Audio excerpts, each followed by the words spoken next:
करेंगे सब ग्रुप्स। तो सब ग्रुप्स पढ़ने से पहले आप लोगों को पढ़ना चाहिए ग्रुप्स और उसकी प्रॉपर्टीज। तो ग्रुप्स और उसकी प्रॉपर्टीज का वीडियो मैंने बनाकर रखा है और उसका लिंक आपको डिस्क्रिप्शन बॉक्स में मिल जाएगा। तो प्लीज पहले जाइए, ग्रुप देखिए, उसकी प्रॉपर्टीज देखिए, देन यू स्टार्ट सब ग्रुप्स। ठीक है, तो सबसे पहले हम जानते हैं कि सब ग्रुप्स क्या होता है। सब ग्रुप्स पढ़ने से पहले हमें थोड़ा सा सेट के बारे में जानना होगा। तो सेट क्या होता है? मान लीजिए कि जी हमारा एक ग्रुप है, ठीक है, जी हमारा एक ग्रुप है, लेकिन इसका एक नॉन एम्प्टी सेट बनेगा। तो ये नॉन एम्प्टी सेट का मतलब क्या है कि इसमें कुछ ना कुछ एलिमेंट होने चाहिए, कुछ ना कुछ एलिमेंट होने चाहिए, कुछ ना कुछ एलिमेंट होगा तो ये कैसा सेट बन जाएगा? एक नॉन एम्प्टी सेट बन जाएगा। अगर हम इसी सेट का सबसेट बनाना चाहें तो क्या बनेगा? अगर हम इस सेट का सबसेट बनाना चाहें तो क्या करेंगे कि H हमारा अगर एक सबसेट है तो इसमें क्या आ जाएगा? B, C और D। ये हमारा कुछ भी एलिमेंट हो सकता है जो बड़े वाले सेट में होगा, उसमें से हम कुछ भी एलिमेंट से, अगर ये सबसेट का मतलब क्या होता है कि ये सेट इसका छोटा सेट होना चाहिए, मतलब कि सारा का सारा एलिमेंट इसमें मौजूद होना चाहिए। अगर ऐसा कोई सेट बनता है तो हम उसको क्या कहते हैं? सबसेट कहते हैं। ठीक है, तो अभी हम डेफिनेशन से समझते हैं, जानते हैं। तो देखिए क्या कह रहा है, let J be a group, let G be a group and H a subset of G। मतलब कि G हमारा एक ग्रुप है और H क्या है? उसका सबसेट है। ठीक है, H is called to be a subgroup of G, then H is called to be a subgroup of G। H को क्या कहेंगे? उसका सब ग्रुप कहेंगे, लेकिन कब? If H is a group under operation, if H is a group under operation. तो मैंने आप लोगों को पहले वीडियो में पढ़ा कर रखा है ग्रुप में कि ग्रुप होने के लिए 4 कंडीशन का सेटिस्फाइड होना जरूरी है। ग्रुप होने के लिए 4 कंडीशन का सेटिस्फाइड होना जरूरी है। पहला क्लोजर प्रॉपर्टी, दूसरा एसोसिएटिव, तीसरा एग्जिस्टेंस ऑफ आइडेंटिटी, चौथा एग्जिस्टेंस ऑफ इनवर्स। ये चारों कंडीशन जब सेटिस्फाइड हो जाते हैं ग्रुप के लिए तब क्या बन जाता है? मतलब वो empty set, non empty set क्या बन जाता है? ग्रुप बन जाता है। ठीक है, तो अगर जी हमारा एक ग्रुप है, ठीक है, तो हम उसे डिनोट कैसे करेंगे? जी अगर एडिटिव ऑपरेशन लगेंगे, ये जो बाइनरी ऑपरेशन का बात किया जा रहा है, अगर हम एडिटिव के लिए यूज करेंगे तो ये प्लस हो जाएगा, अगर मल्टीप्लिकेशन के लिए यूज करेंगे तो ये इस तरीके से हो जाएगा। तो ये ग्रुप को डिनोट करने का तरीका हो गया कि इसमें कौन सा बाइनरी ऑपरेशन लग रहा है। अब नेक्स्ट में क्या होता है कि अगर हमारा अगर जी हमारा एक नॉन एम्प्टी सेट है और जी ग्रुप बन रहा है, यानी कि इसमें चारों की चारों कंडीशन सेटिस्फाइड हो रहे हैं। अगर ये चारों कंडीशन इस ग्रुप के लिए सेटिस्फाइड होंगे तो ये सबसेट जो बन रहा है, ये सबसेट के लिए भी चारों कंडीशन सेटिस्फाइड होना चाहिए। अगर ऐसा नहीं होता है तो वो ग्रुप नहीं, सब ग्रुप नहीं बनेगा। आई रिपीट कि अगर जी हमारा एक ग्रुप है, जी हमारा ग्रुप है जो कुछ एलिमेंट को कंसिडर कर रहा है, कुछ एलिमेंट इसमें एग्जिस्ट कर रहे हैं। अगर जी हमारा ग्रुप है तो ये क्या होगा? जिसमें चारों का चारों कंडीशन सेटिस्फाइड होगा। ठीक है, अगर हमारा H एक सब ग्रुप है जिसमें B, C, D या फिर कुछ भी एक एलिमेंट है, ठीक है, तो अगर ये इसका सबसेट है, अगर ये H इसका सबसेट है तो ग्रुप बनने के लिए जो भी कंडीशन होगा, चारों कंडीशन, वो चारों कंडीशन इसके लिए भी सेटिस्फाइड होना चाहिए। अगर हम इसमें एडिटिव ऑपरेशन लगाते हैं और ये ग्रुप बनने का सारा प्रॉपर्टीज को सेटिस्फाइड करता है तो H में भी अगर हम ये प्रॉपर्टी लगाएं तो H के लिए भी ये सारा प्रॉपर्टी सेटिस्फाइड होना चाहिए। तब हम क्या कहेंगे कि H is a subgroup of G, H is a subgroup of G। ठीक है, sometimes it is written as H less than equals to G। ये लिखने का तरीका हो गया, तरीके से इसे डिनोट करते हैं। ठीक है, तो हम एक एग्जाम्पल से समझते हैं।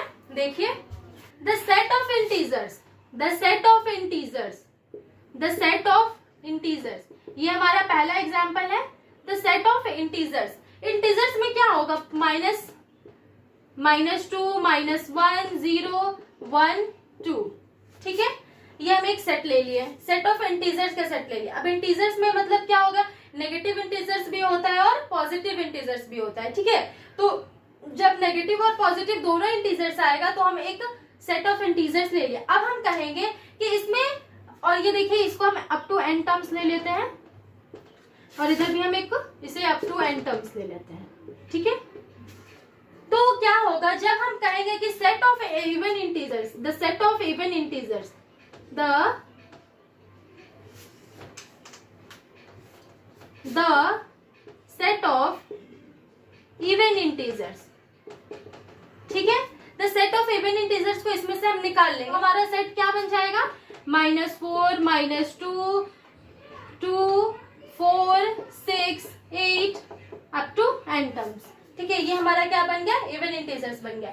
इसमें कहां तक जा रहा है, -n तक। इसमें कहां तक जा रहा है, वैल्यूज पॉजिटिव n तक। तो अगर हम इसमें से सेट ऑफ इवन इंटीजर्स लेते हैं तो क्या ये इसका सबसेट बनेगा, तो हाँ ये इसका सबसेट बनेगा, क्योंकि इसमें जो जो एलिमेंट है ये सारे एलिमेंट इसमें भी आ रहे हैं, एग्जिस्ट कर रहे हैं। तो अगर ये हमारा ग्रुप है, अगर ये हमारा ग्रुप है तो ये भी हमारा ग्रुप बनने का सारा प्रॉपर्टीज को सेटिस्फाइड करेगा। ठीक है, ये भी हमारा ग्रुप बनने का सारा प्रॉपर्टीज को सेटिस्फाइड करेगा। लेकिन ये क्या है, इसका सबसेट, ये वाला सेट क्या है, इसका सबसेट है। ये वाला सेट क्या है, इसका सबसेट है। इस बड़े वाले सेट का ये क्या है, सबसेट है। तो हम इसे क्या कहेंगे, ये सब ग्रुप है। ठीक है, अब हम एक नेक्स्ट एग्जांपल से समझते हैं। देखिए example number 2। Example number 2, the set of positive integers, the set of positive integers, the set of positive integers ले लेते हैं। ठीक है, अब हम एक सेट ऑफ पॉजिटिव इंटीजर्स ले ले तो क्या हो जाएगा, हमारा सेट क्या बनेगा, 1, 2, 3, 4 अप टू n टर्म्स। ठीक है, सेट ऑफ पॉजिटिव इंटीजर्स ले लेते हैं तो हमारा सेट कैसा बन जाएगा, 1, 2, 3, 4 अप टू n टर्म्स। लेकिन क्या ये ग्रुप है, क्या ये ग्रुप बन सकता है, तो नहीं, ये ग्रुप नहीं बन सकता है। क्यों, क्यों नहीं ग्रुप बन सकता है, क्योंकि जब उसका एग्जिस्टेंस ऑफ इनवर्स वाला जो प्रॉपर्टी है, इसका एग्जिस्टेंस ऑफ इनवर्स वाला जो प्रॉपर्टी है वो यहाँ पर फेल हो जाता है। एग्जिस्टेंस ऑफ इनवर्स वाला प्रॉपर्टी में क्या होता है कि अगर इसमें 3 आ रहा है, इस वाले सेट में अगर 3 हमारा एक एलिमेंट है तो इनवर्स के हिसाब से इसमें -3 भी एग्जिस्ट करना चाहिए। पर क्या -3 इस वाले सेट में आएगा, तो नहीं आएगा। अगर ये नहीं आ रहा है तो ये ग्रुप नहीं है। अगर ग्रुप नहीं है तो क्या हम इसका सब ग्रुप बना सकते हैं, तो हम इसका सब ग्रुप भी नहीं बना सकते। इसमें भी वो कंडीशन सेटिस्फाइड नहीं होगा। ठीक है, अब हम सब ग्रुप्स की कुछ थ्योरम्स पढ़ेंगे जो बहुत इंपॉर्टेंट और एग्जाम में बार बार पूछे जाते हैं। तो आइए देखते हैं, हम इस थ्योरम को देखते हैं। तो इस थ्योरम में क्या है, let G be a group and H a non empty subset of G। मतलब G हमारा क्या है, एक ग्रुप है, और H क्या है, एक नॉन एम्प्टी सबसेट है, किसका, G का। ठीक है, H क्या है, एक नॉन एम्प्टी सबसेट है G का। Then H is a subgroup of G. H is a subgroup of G. If and only if A belongs to B. अगर देखिए G हमारा एक एलिमेंट है, मतलब एक ग्रुप है, इसमें क्या सेट बन रहा है, एक non empty set A B C। ठीक है, बहुत सारे एलिमेंट्स होंगे। अब बोल रहा है कि H हमारा सब ग्रुप तभी होगा जब इसमें A भी कंटेन करेगा और B भी कंटेन करेगा। तब क्या कह सकते हैं कि A और B का इनवर्स, A और B का इनवर्स भी किससे कंटेन करना चाहिए, इस सब ग्रुप से कंटेन करना चाहिए। ठीक है, तो ये हमें क्या करना है, प्रूफ करना है।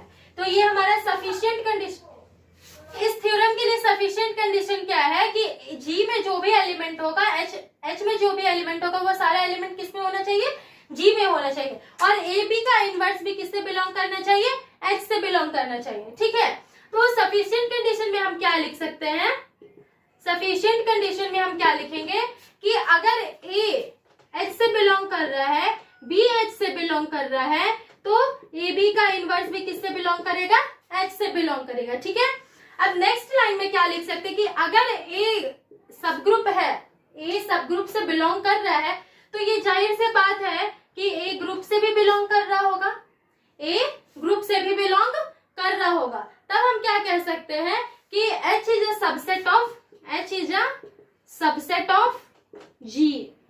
क्या कह सकते हैं, H is a subset of G। ठीक है, तो इसके बाद हम क्या चेक करेंगे, एग्जिस्ट, मैंने ग्रुप में पढ़ाया था आप लोगों को 4 प्रॉपर्टी। पहला existence of inverse, existence of identity, closure property और एसोसिएटिव प्रॉपर्टी। इसी के हेल्प से इस पूरे थ्योरम को प्रूव करना है। तो आइए देखते हैं। तक हम क्या पढ़ लिए, उसका सफिशिएंट कंडीशन पढ़ लिए, उस थ्योरम क्या हम सफिशिएंट कंडीशन पढ़ लिए। अब प्रूफ में हम क्या करेंगे, सबसे पहले एग्जिस्टेंस ऑफ आइडेंटिटी चेक करेंगे। क्या चेक करेंगे, एग्जिस्टेंस ऑफ आइडेंटिटी। ठीक है, कि उस ग्रुप में में कुछ आइडेंटिटी एलिमेंट एग्जिस्ट कर रहा है। तो हम मान लेते हैं कि ए बी के बराबर है। ए किसके बराबर है?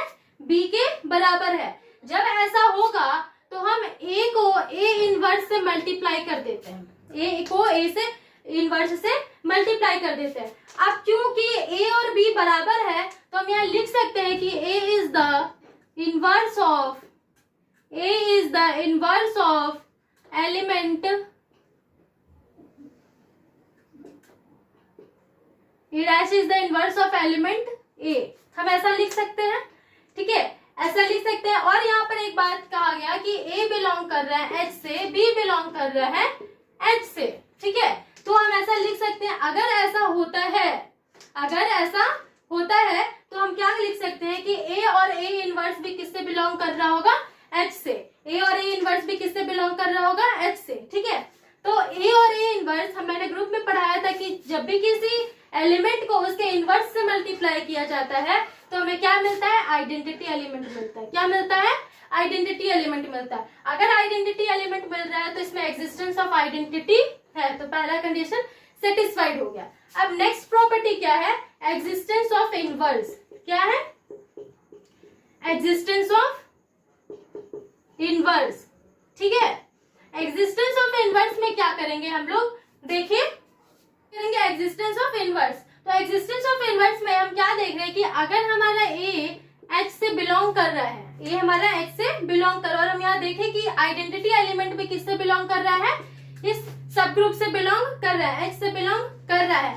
अगर ऐसा होता है तो हम लिख सकते हैं कि A inverse into E belongs to H.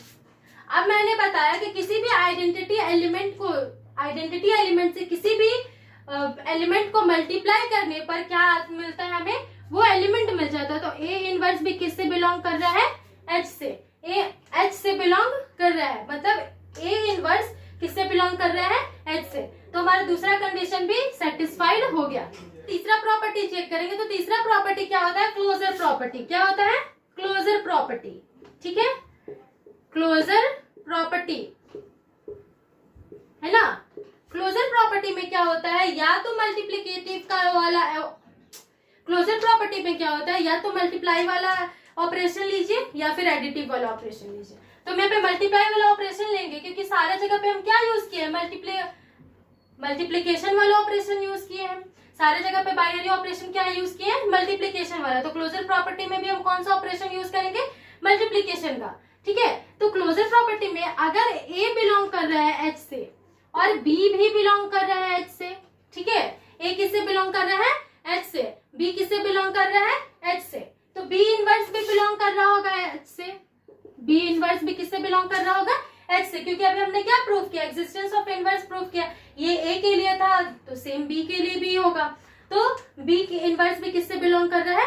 H से, ठीक है। अगर ऐसा होता है तो हम लिख सकते हैं कि ए बी का इनवर्स और इसका इनवर्स बिलोंग कर रहा होगा एच से, ठीक है।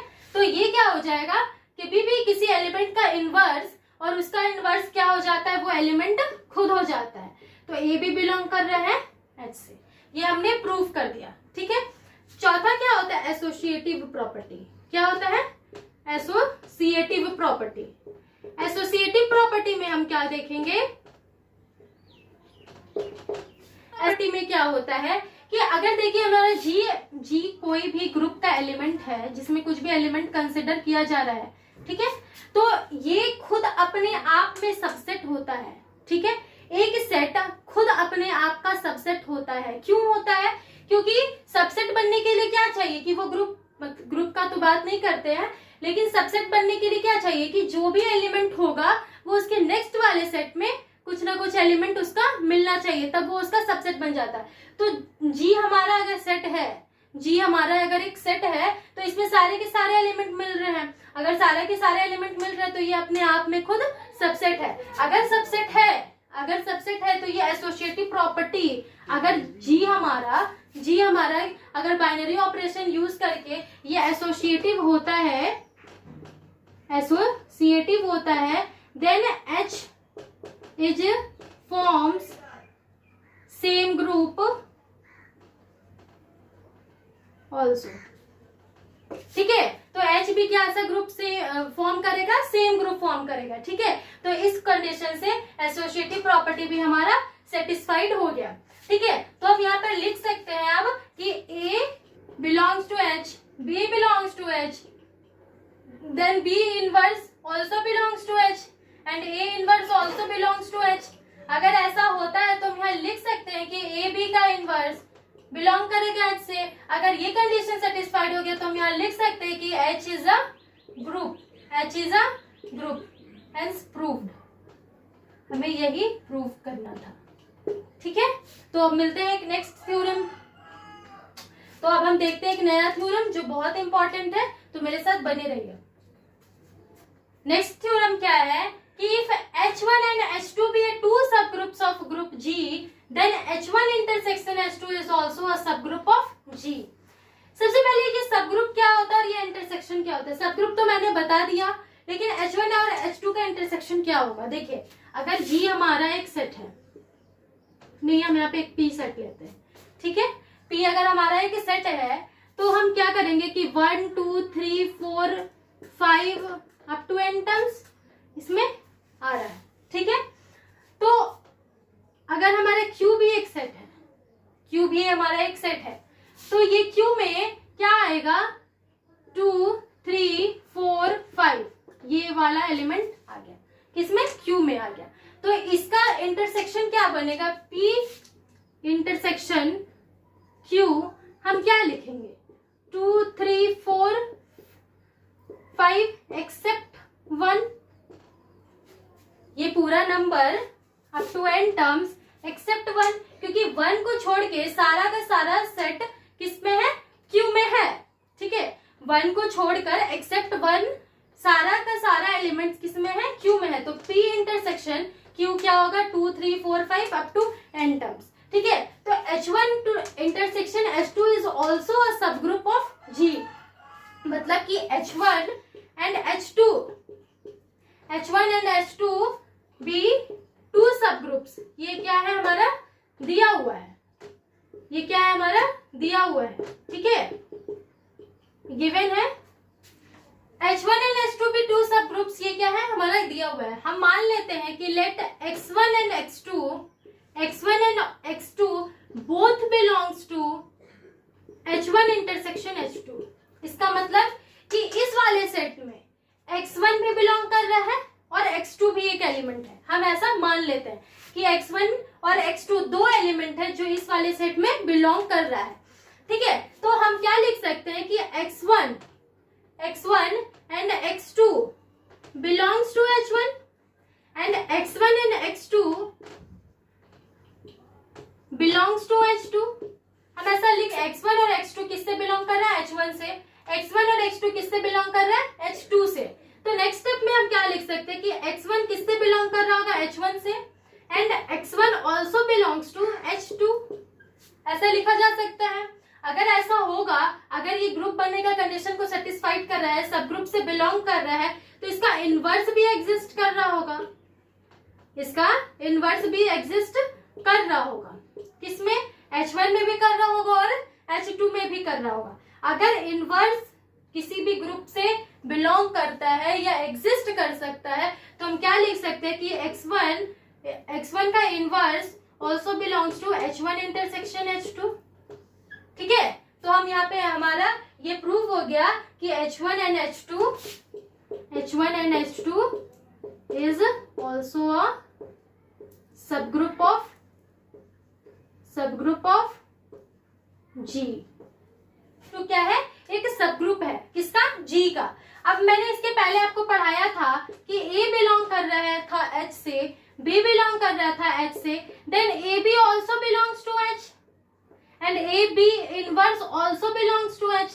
जब ये कंडीशन लगा था इसके पहले वाले थ्योरम में, जब मैंने पढ़ाया था, तो इसी थ्योरम के अकॉर्डिंग ये प्रूफ हो गया कि H1 and H2 is also a subgroup of G। हम नेक्स्ट वीडियो में एक नए टॉपिक के साथ, तब तक के लिए आप अपना ध्यान रखिए। Bye, take care, thank you.